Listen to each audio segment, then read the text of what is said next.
Office. Today we have the pleasure to go to California, and yeah, it's warm and sunny over there. But there's something even more shinier. Dr. Emily Tran has tremendous energy, and today she will have the pleasure to share with us her energy and also her wisdom. Dr. Litran, welcome to the office. Well, thank you so much for inviting me, Dr. Backwin.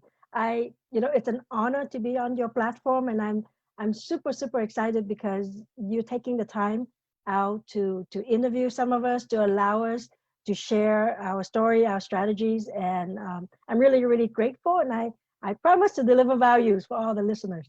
How can I say no? You reach out saying, can we collaborate? Who am I to say no? But beside being civil and polite, we took the time to reach, and you have a rare energy to share. So I went to your page. You, after your doctorate in dentistry, you went to do a master degree, and now you're a coach and a peer-to-peer expert. Would you like to enlighten us a little bit about who is Emily Tran? Emily Tran, sorry. Okay, thank you. Well, the first thing I want people to remember is Emily Letron is the best mom in the world, right? and people would tell me, no, can we be co-best mom? And I said, no. I already claim it first, so I got to be the best mom in the world. So my background, I actually came to the United States as a refugee from Vietnam back in 1981. So I was one of those boat people, and so I'm very lucky, blessed to be coming to the United States because it is a land of opportunities. And so the family, I actually live with my extended family. I came here with my aunt. We overcame a lot of challenges. Obviously, there's the language barrier, and then there's a financial barrier. I'm one of those people who grew up getting free lunch, free housing because of the economic background that I came in, and I have made a promise as I went through that journey that when I'm able to give back, that philanthropy is going to be part of what I do.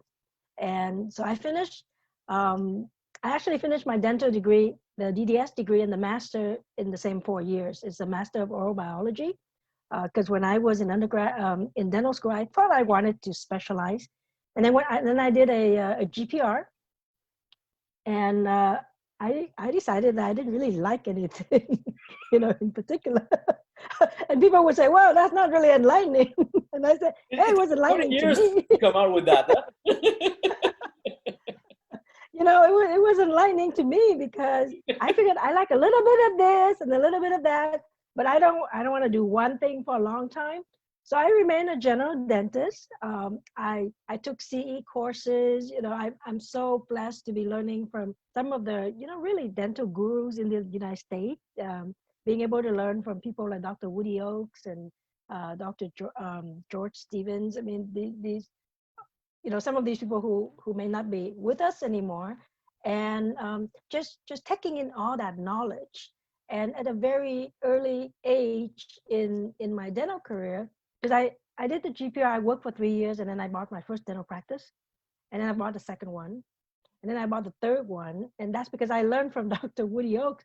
One way to do that is, one way to grow fast is to buy dental practices, right?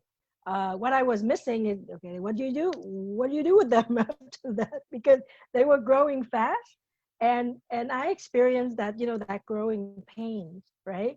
Where things are just coming at you, and the production was growing, the staff were growing, and then you got kids growing, and you need to manage your time and stay a little bit sane.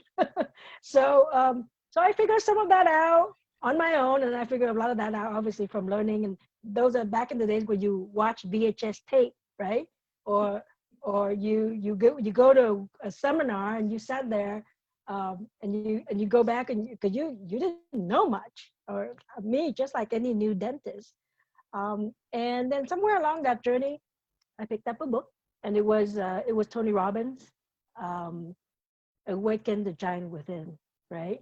And I read the book, and I was, like, all these new ideas, things about personal development came. And then I went to the references, and I looked at the references book, And one of them obviously is Think and Grow Rich. And so I went and I read Think and Grow Rich. And so I just went on that journey, learning more and more and more. And I decided that I wanted to make personal development part of my journey. And about 5 years ago, I was at a business conference. One of the speakers was Brendon Burchard.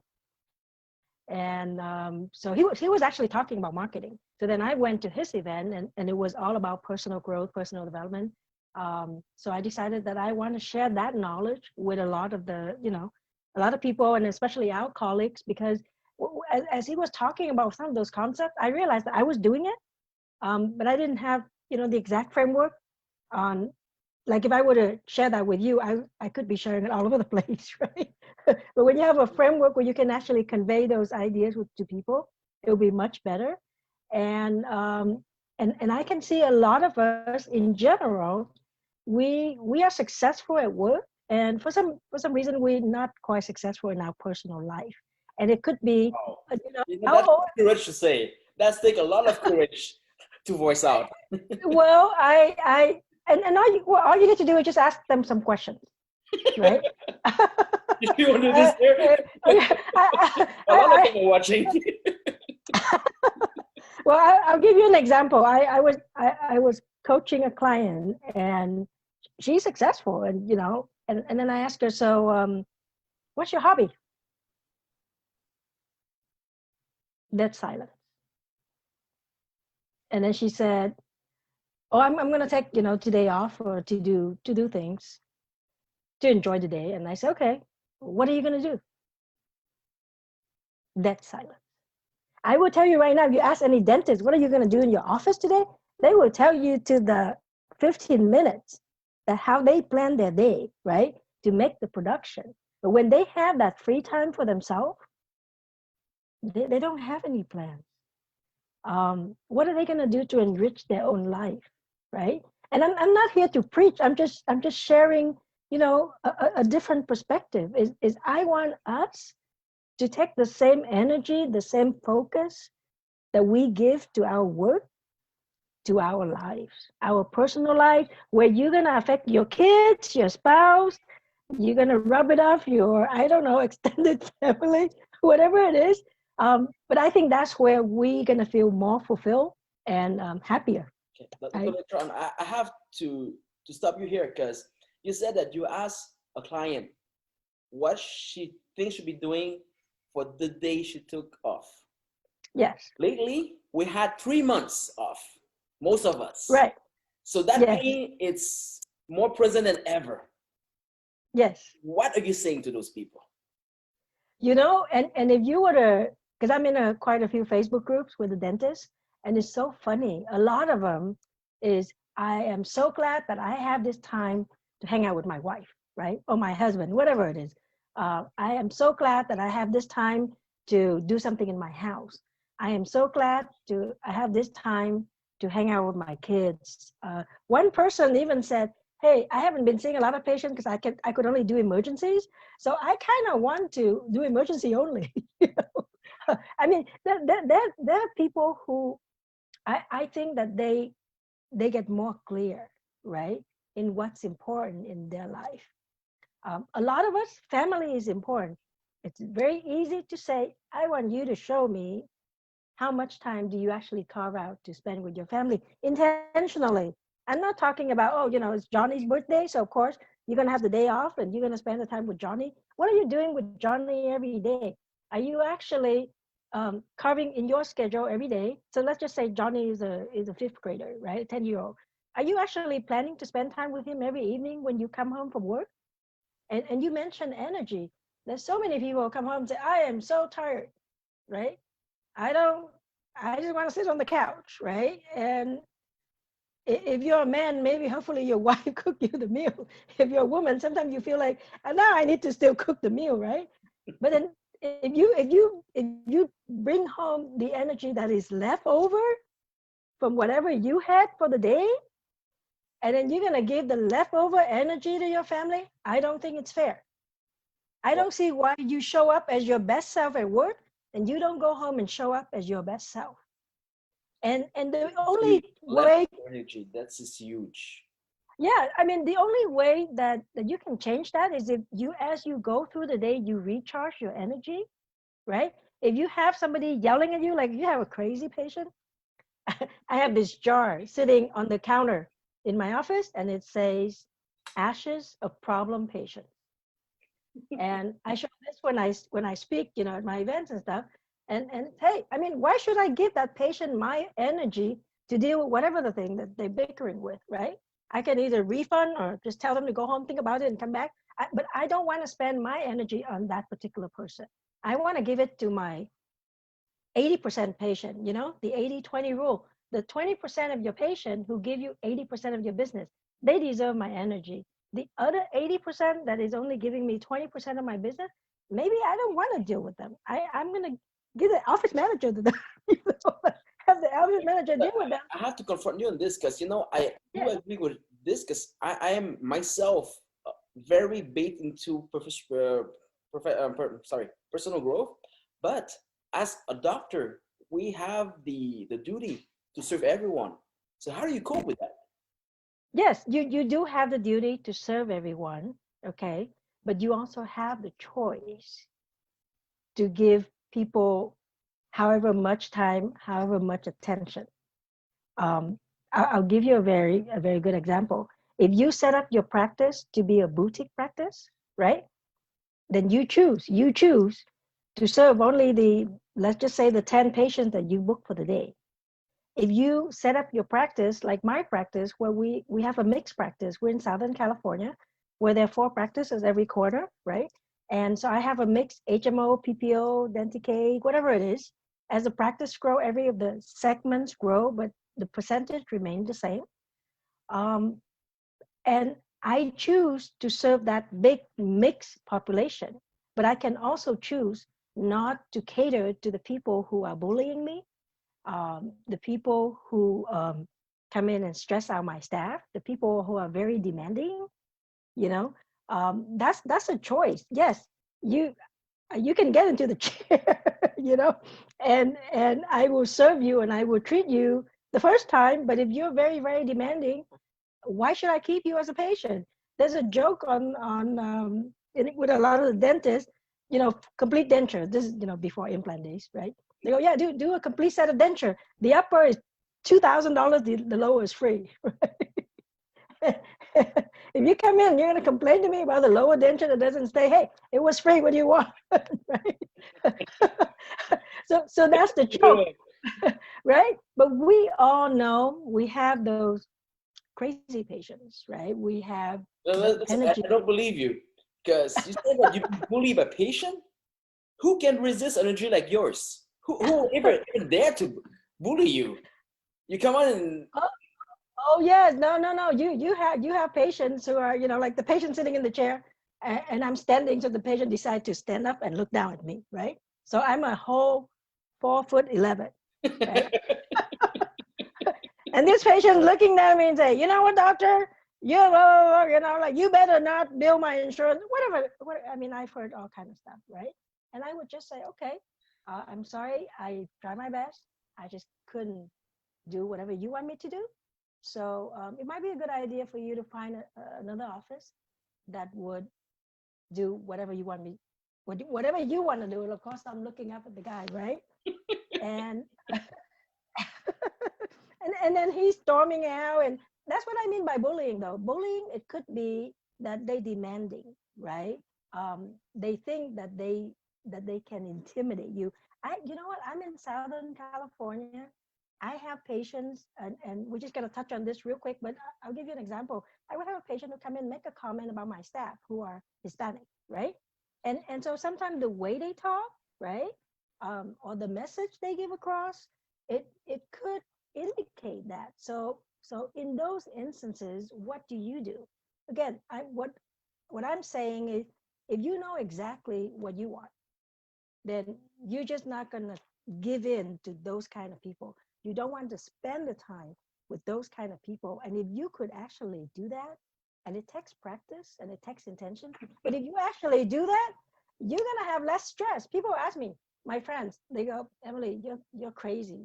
It's what, 20, 27, 28 years, being 27 years being a dentist. Why are you so happy? And I say, because I don't do what I don't like. You know, I'm not gonna go and learn how to retreat molar endo because I don't want to do that. I don't like to do that. Oh, it's very profitable. Well, but I don't want to do that, so I'm not doing that, right?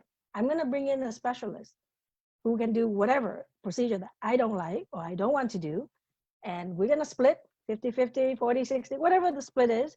So the patient, I can serve the patient, they don't have to go anywhere else.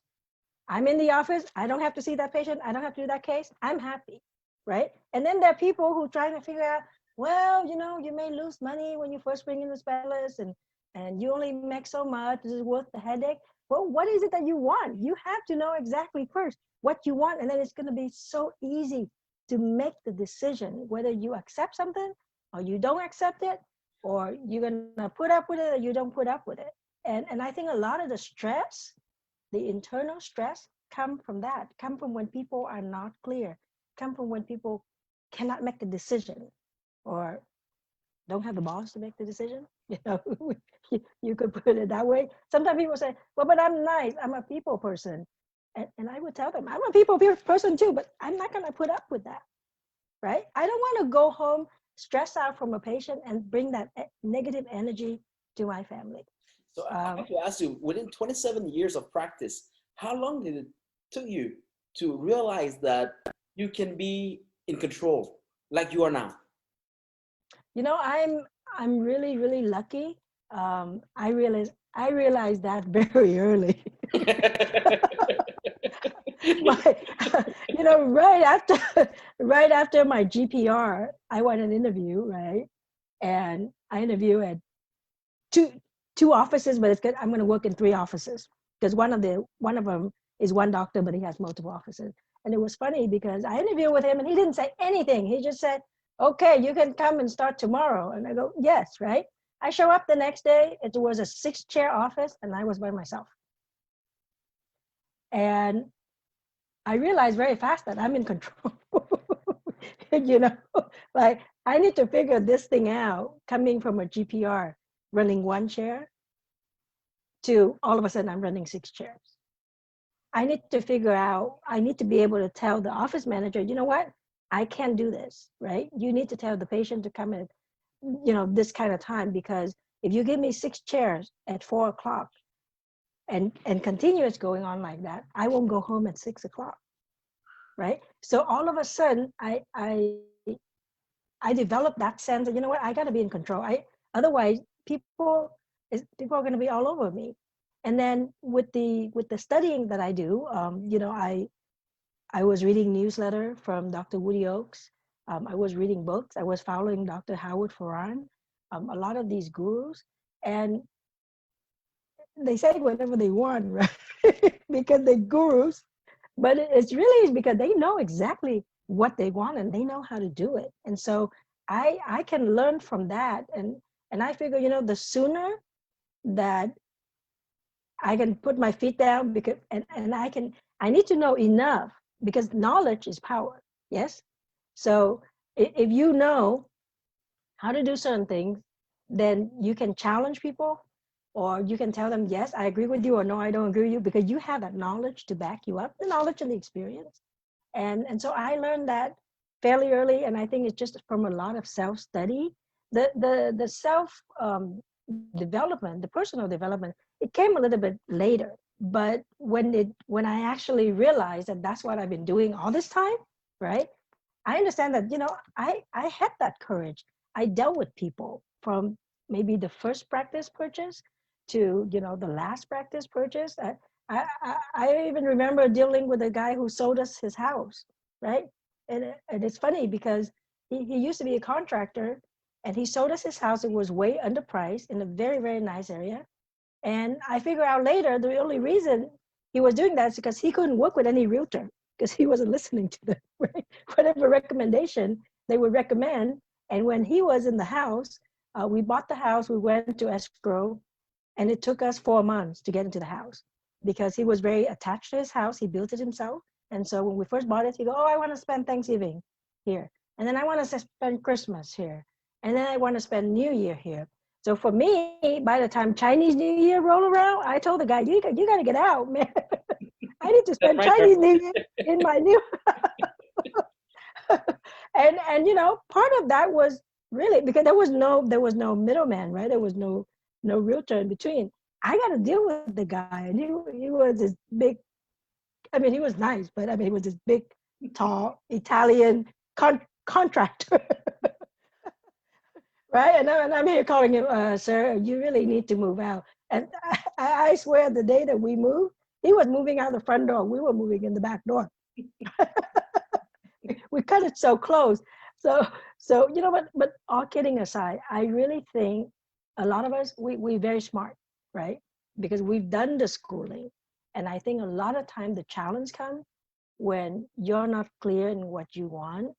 If it took a pandemic for you to realize that it's great to have time at home, for you to realize that it's good to take a break, for you to realize that maybe your financials not as good as you think it is, for you to realize that maybe you didn't need that many staff.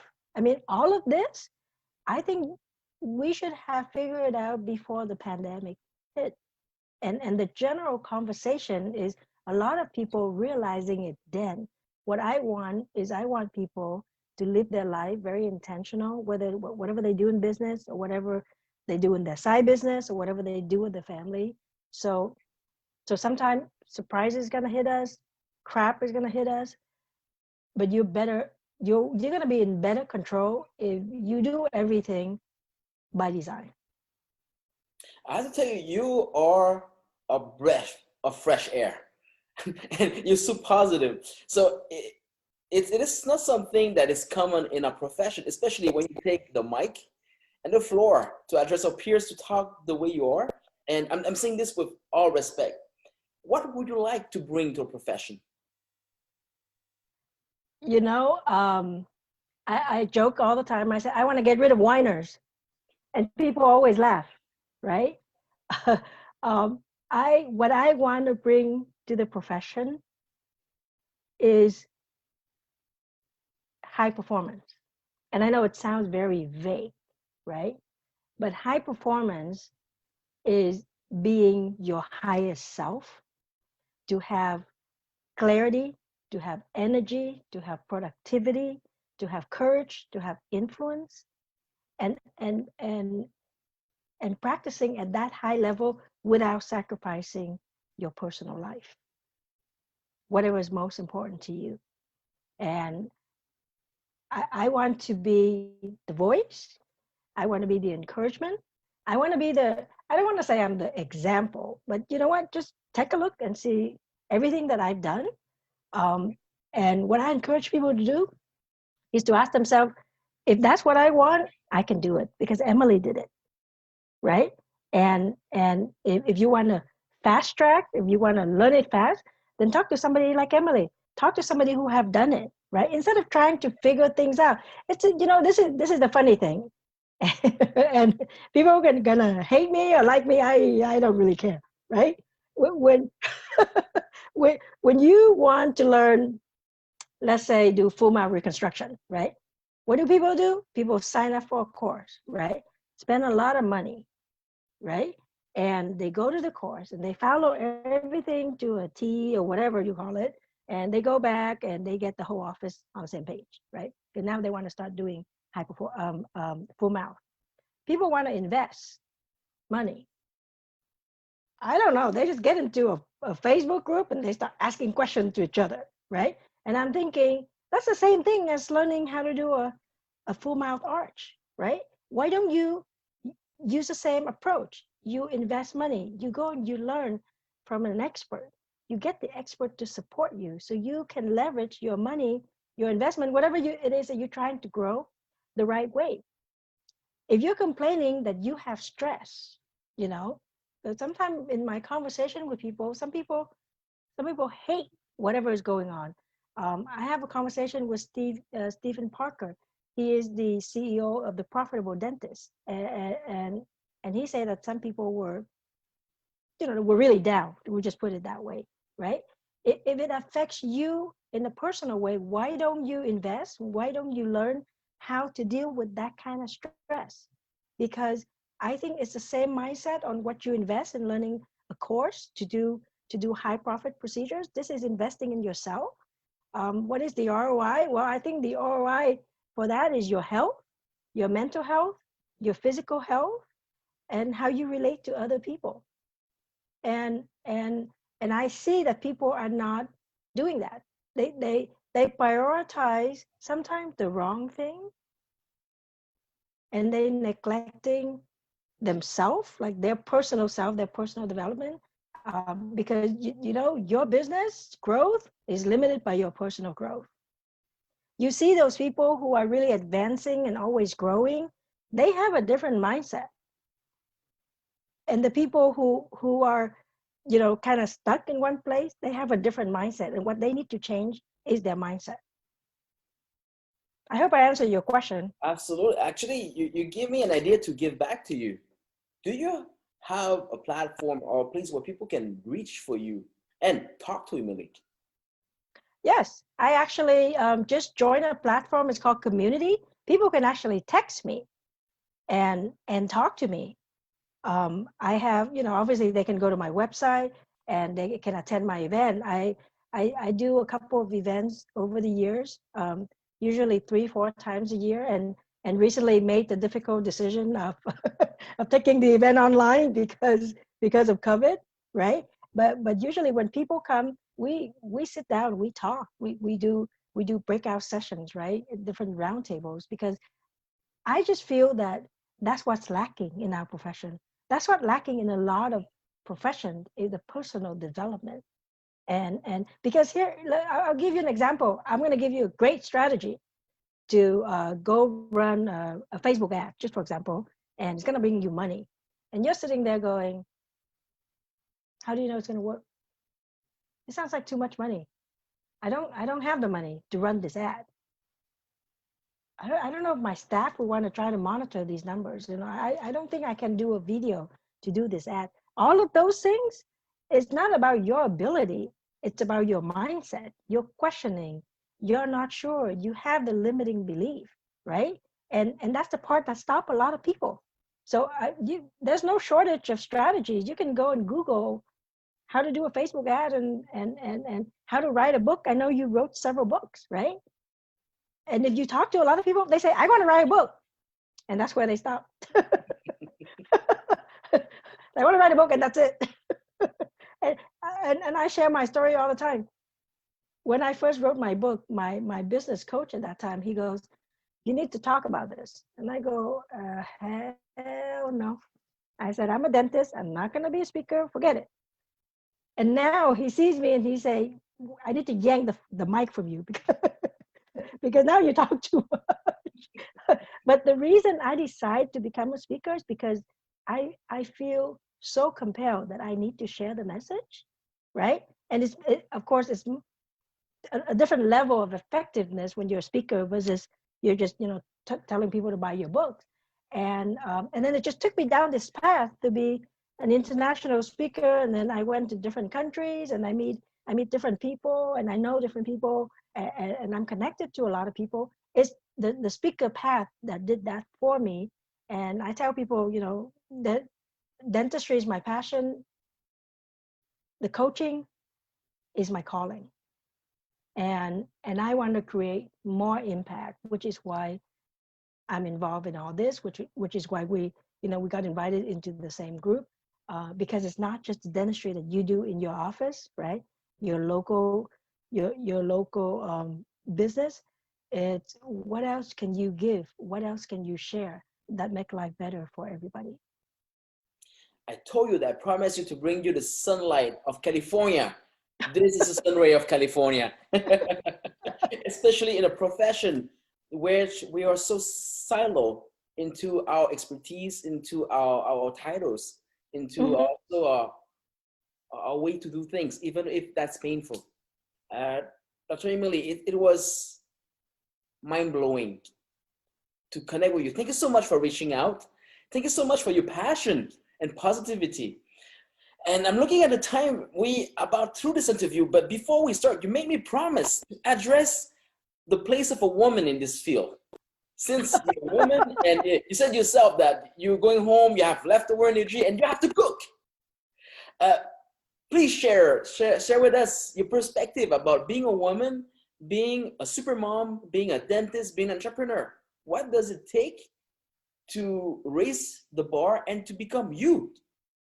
So positive. Okay. Well, sure. You know, First, I want to share that number that I told you that people can text me is 626 Okay. 626 And the reason I just actually joined this, and it's called community. And so that way people can actually text you and communicate with you. Because again, for me, it's I want people to look at me and say, hey, if I want to be like Emily, I could do it because somebody did it, right? And so we had a little chat before we start about being a woman. And it has nothing to do with, being sexist or anything. But what I said was a woman tend to feel more obligated toward a lot of things. And hey, if you're an Asian woman or if you're Middle Eastern, you probably feel it even more, right? Or Indian, right? You feel that you need to go out there, do the work. You need to be home, be that perfect mom and cook the meal and take care of the kids. And then you need to take care of your husband. And then you have your extended family that you answer to. All of this, whereas in general, a man doesn't quite do the same thing. Some men may choose to, but I think in general, the women tend to do that more. And I say, well, how do you do all that? And for me, and I want to share it with a lot of people, is you got to prioritize. If you're a pie, you you can't go bigger than a pie, right? You give a slice of yourself here, you give a slice of yourself there. Um, but how do you hold yourself together? Like you don't want to be the joke is, yeah, I'm held together by duct tape, right?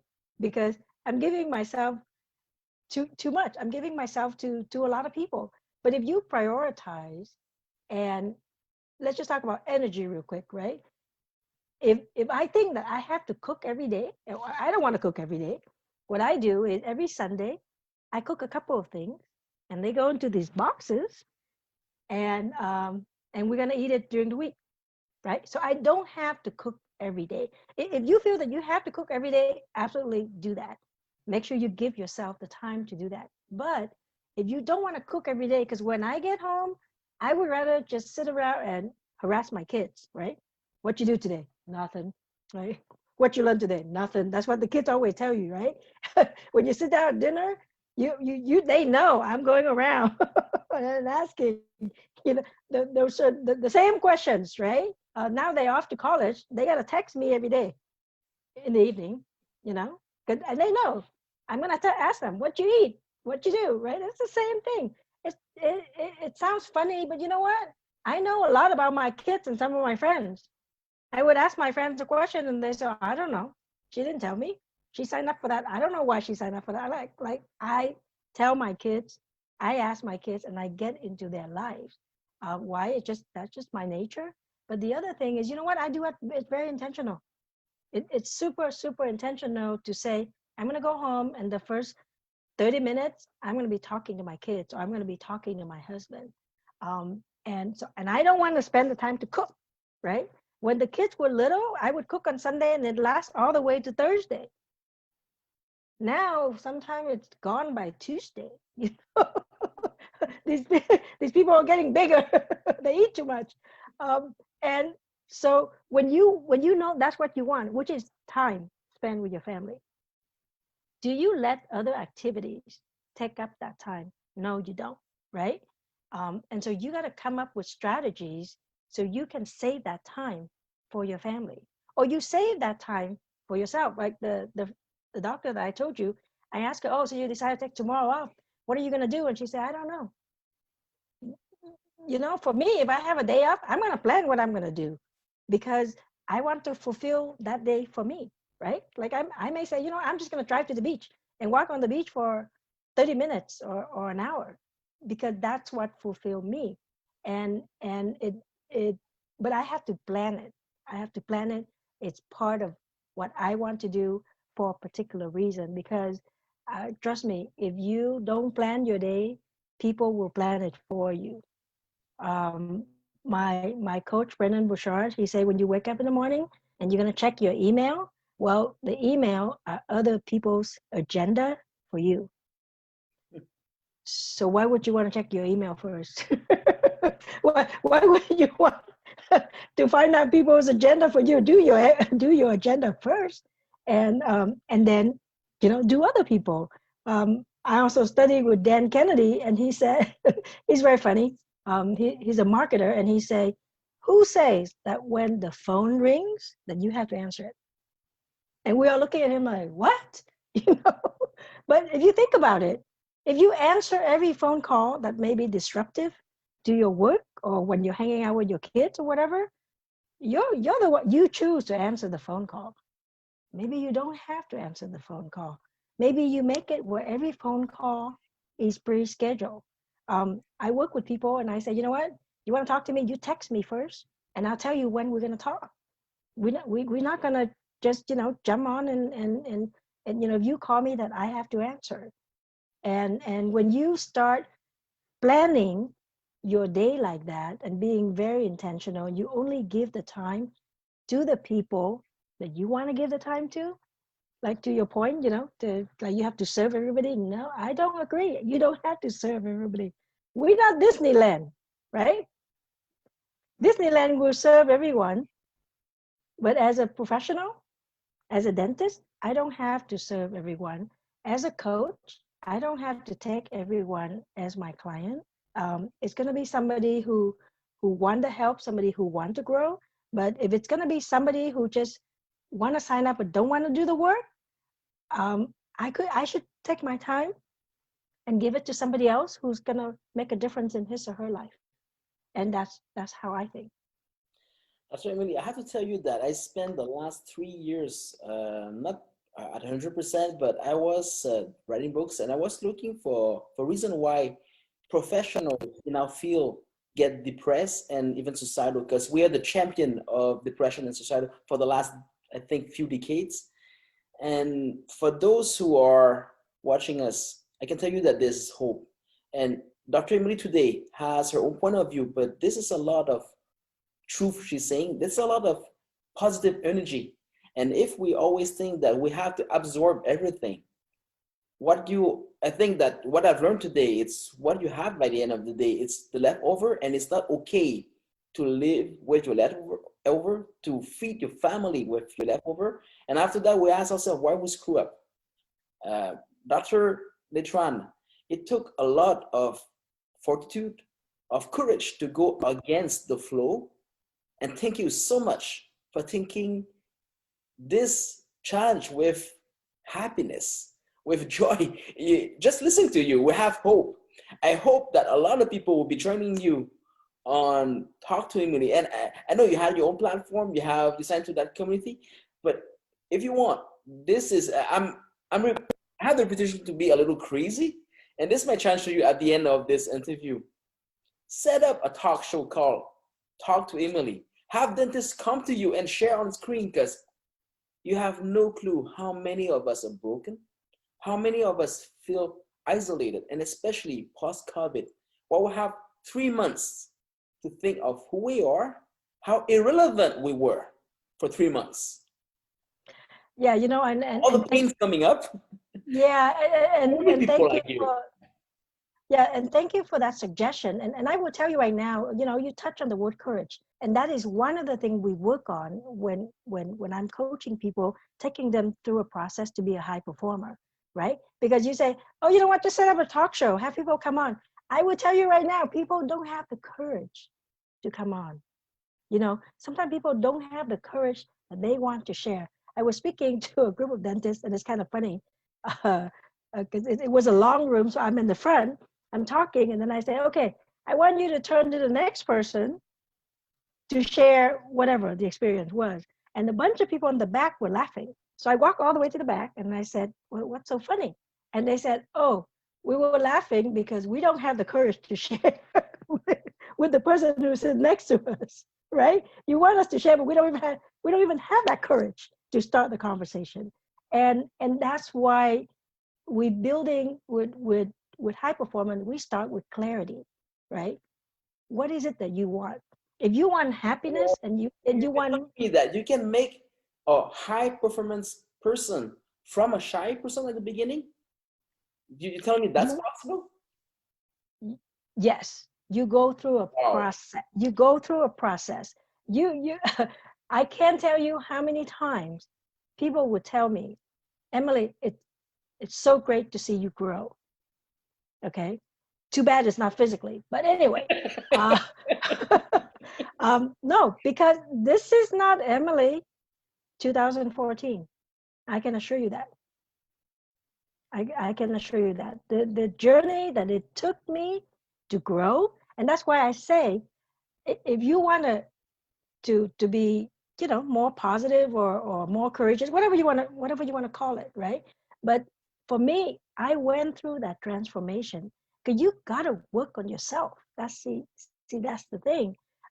If I feel strongly enough that I want people to hear this message, for example, right? Then yes, I'm going to reach out to you. We've never met before. I saw you on LinkedIn. I know you have a platform. I'm just going to reach out to you and ask you, hey, can I go and can I share on your platform? Right. But several years ago, before I went through this training, I mean, I'm, let me tell you, I didn't even have an email, right? When things, a long time ago, whenever we start having email and that's how you communicate, I didn't have an email. I say, I have no need to talk to anybody with an email. And guess how I use the email? It was Invisalign because that was the only way to communicate with Invisalign was through an email. So I told my husband, okay, I'm ready to sign up for an email now. And he go, why? And I said, because I need to talk to this company, Invisalign. And that's when I started having an email, right? And now I am so I'm proud of good, myself. Invisalign. No, but now I'm so proud of myself. I'm talking to somebody and they're kind of shy, right? And they say, well, I said, we should do a Facebook Live. And they said, no, I don't want to. And I'm just like, okay, well, let's do a Facebook Live together. And then I just pull out my phone and I would encourage them to do a Facebook Live with me, right? Now, I've done that because there were people who have done that for me, right? There were people who pushed me to get to where I am. And now I want to be the one pushing other people. If they want to, if they have a bigger goal, if they have something that they want to achieve and they haven't, I want to be that catalyst.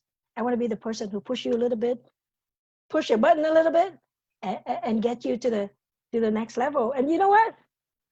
Sometimes the next level is some people think, oh, it's the next, I don't know, the next 500,000. No, one of my clients, she runs a multi-million-dollar office, right? When we started working together, she goes, we were going through her day, and she said, yeah, I usually finish at 4:30, and then I would finish up the office, and then I would go pick up my son. He's in daycare, and he's usually the last one to be picked up. I think at 6 o'clock, and I go, well, what do you do from 4:30 until almost 6? Well, I gotta, finish up things. And I said, you know what? I'm gonna challenge you tomorrow. When you finish at 4:30, you go pick up your son. Okay? He's a 2-year-old. And I said, he's gonna freak out because you're the first parent who show up and pick him up, right? And I said, and I want you, this is a challenge, right? And I challenge you to send me a picture. Guess what? At 5 o'clock the next day, I got a text. It was a picture of her son in the car seat, right?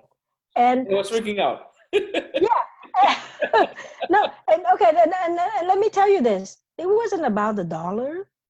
It wasn't about money. It wasn't about time. It was the intention and the decision, right? The intention that she said, you know what, enough is enough. I'm gonna leave work. If work ends at 4:30 and I have a full staff, they're gonna figure that out. I'm gonna go pick up my son. And and so sometimes when people say they want to grow, they want to make a change, and they think of something really big. No, sometimes it's something very simple, but you gotta be intentional about it, and you make that change, and then you stick to it.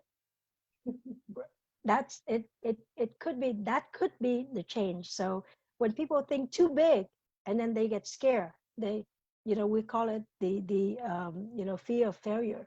Sometimes it's fear of success, but the very fact that you have that fear is sometimes because you're not real clear whether you want it bad enough.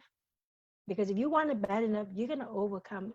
I don't care what kind of fear you have, you're going to overcome it. And I know a lot of people in our profession and not in our profession who overcome fear because they want whatever is on the other side of fear, they want it bad enough. Dr. Emily, usually I finish all my interviews with a message of hope, but the whole interview was about hope. But there's one thing I like to underline is from your own words, there's hope for everyone. All you have to do is to reach out. Yes. I'm going to call you Emily here because I think that we pass the formality. Hopefully, you're going to be here in a profession for a long time because we're in a desperate need of leaders like you that can just bring back a ray of sunshine in our lives. And I am so glad that you reach out. I am so glad that I welcome the son of California. Thank you so much. Looks like you have sunshine there in the background. One of the interview, I said, I tell people, you know more than you think you do. And you can do more than you think you can. All you need to do is actually start and do it. When we get into something like COVID and we think that we don't know enough to deal with it, I always tell people, go back to the basics.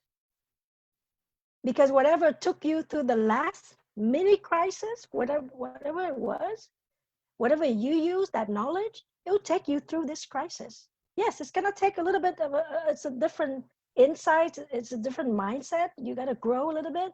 But, we go through challenges all the time. And sometimes what happens is people get to the next challenge and they think that they don't know what to do, but they do. And if they're not ready to do it, that's where somebody like me come in, being a catalyst. And I'm just going to push you a little bit. And I'm going to remind you that you've done it before and you just have to do it again. So you at home, stop eating leftover and reach out for Emily. There's hope for everyone. Dr. Emily Tran, it was an honor. Thank you so much. It was an honor to meet you and be on your interview. And again, thank you for taking the time and providing the platform because, it's the giver that's going to go far. And you have such a big vision where you're not just attaining the success yourself, you shared in your books. And now you have this platform where you're going to share it with even more people. I was about to finish, but now you opened the door. I have to tell you that on the record, thank you so much for the kind words, but I am selfish. I am lazy. I'm doing this because I'm having fun. I'm having fun connecting with German people. And I wrote that in my book so many times. If you want to grow, the only way and the fastest way I found was to share.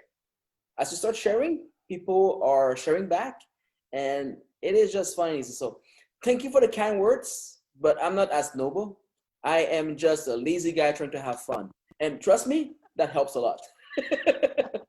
Well, I would challenge that because a lazy guy doesn't go and write a bunch of books. It takes discipline to write books. Actually, again, I'm not trying to be more than I am, but today will take me more energy to try to stop writing than to keep writing. Well, whenever you do something you love, it's easier, right? It's because that's what you love. You love to share. So whether you're sharing on a book, or you're sharing, in this platform, it's because you're a giver and you love to share. And I don't care if somebody is lazy. If you're doing what you make you happy, right? That's already wonderful for you.